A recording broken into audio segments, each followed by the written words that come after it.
अब बच्चों हम बताते हैं योग रूढ़ शब्द। आपने रूढ़ शब्द समझ लिए, यौगिक शब्द समझ लिए, अब योग रूढ़।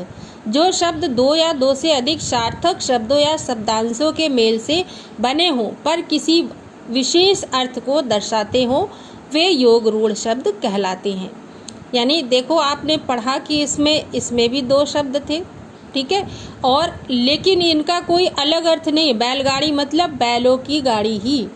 लेकिन योग रूढ़ शब्द में जैसे हमारा है दशानन, 10 हैं आनंद जिसके, अर्थात 10 मुख वाला, साधारण अर्थ में नहीं बल्कि रावण के लिए रूढ़ हो गया है।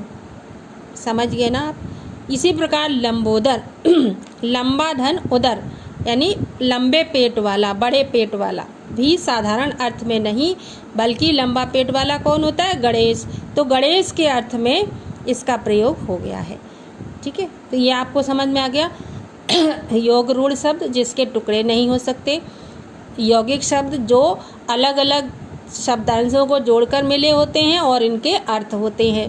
ठीक है, लेकिन ये दो यौगिक शब्दों से तो मिले हैं लेकिन इनका तीसरे अर्थ में प्रयोग हो रहे हैं, इसलिए ये योग रूढ़ है। जैसे जलज, पंकज, गिरधारी, पीताम्बर आदि योग रूढ़ शब्द हैं। जलज, अब कहोगे जल प्लस ज, यानी जल में पैदा होने वाला कमल।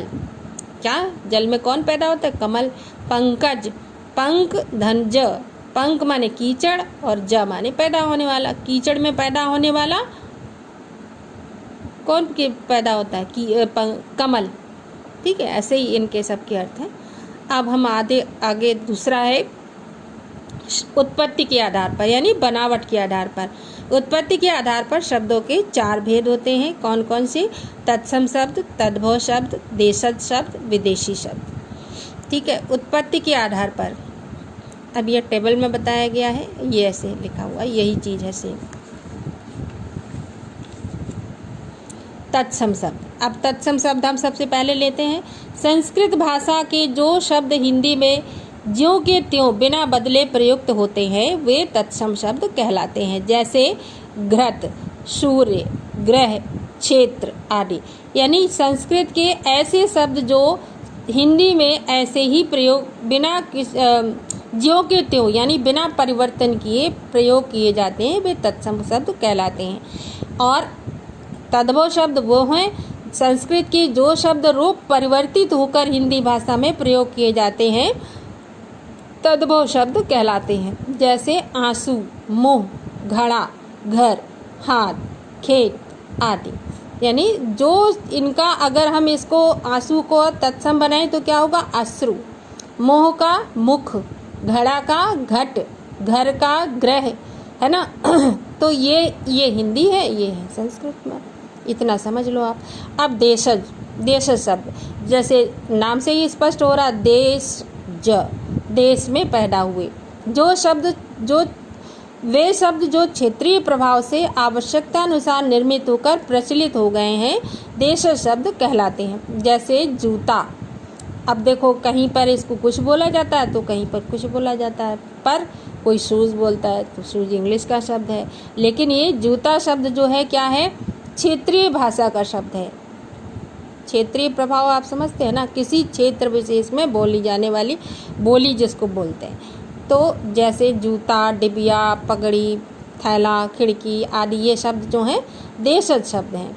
विदेशी शब्द, ये भी नाम से स्पष्ट हो रहा है, समय समय पर भारत में अनेक जातियां आईं जो अपने साथ अपनी अपनी भाषाएं लाईं। भारत में तो कई लोग, आपने हिस्ट्री में पढ़ा होगा कि बहुत सारे कभी मुसलमानों का आक्रमण हुआ तो कभी किसी का आक्रमण हुआ और बहुत समय तक हम लोग अंग्रेज़ों के गुलाम रहे। तो इन लोगों ने अपनी अपनी जो भाषाएं थी वो यहीं पर छोड़ दी। इस तरह विदेशी भाषाओं के आने से हिंदी शब्द भंडार में काफ़ी बढ़ोतरी हुई है। तो विदेशी शब्द मूल रूप में हिंदी में प्रयोग होने लगे हैं। जैसे डॉक्टर। अब आप लोग वैसे डॉक्टर किसको बोलते हैं? जो चिकित्सक होता है, हिंदी में बोलते हैं चिकित्सक, लेकिन डॉक्टर अब हम लोग ज़्यादा बोलते हैं। स्टेशन, कानून आदि। अब हिंदी में प्रायः निम्नलिखित भाषाओं के शब्द आए हैं। कौन कौन से? अरबी, कानून, आदत, इनाम, कलम, खत, कैदी, आज़ाद, दफ्तर, शर्त आदि। तुर्की लाश, कैंची, चाकू, बेगम, बंदूक, गलीचा, तोप, ये सब आप पढ़ लेना। अरबी, तुर्की, फ़ारसी, अंग्रेजी और चीनी शब्द। चीनी से मतलब जो चीन में बोली जाए वो चीनी भाषा, ठीक है। तो ये शब्द जो हैं ये भाषाएं ये निम्नलिखित भाषाओं से इन भाषाओं से हिंदी में आए हैं। अब संकर शब्द, जो शब्द दो भाषाओं के शब्दों के मेल से बनकर प्रयोग में आ रहे हैं उन्हें संकर शब्द कहा जाता है। संकर मतलब मिला हुआ। जब दो भाषाओं के शब्दों के मेल से बनकर प्रयोग में आ रहे हैं ऐसे शब्दों को संकर शब्द कहा जाता है। जैसे चाय वाला, चीनी और हिंदी, वाला हिंदी है और चाय शब्द हिंदी चीनी है, तो ये क्या हो गया, चाय वाला चीनी और संकर शब्द हो गया। ऐसे ही घड़ी साज, घड़ी हिंदी शब्द है और साज अरबी शब्द है, तो ये भी संकर शब्द हो गया। ठीक है, क्लियर।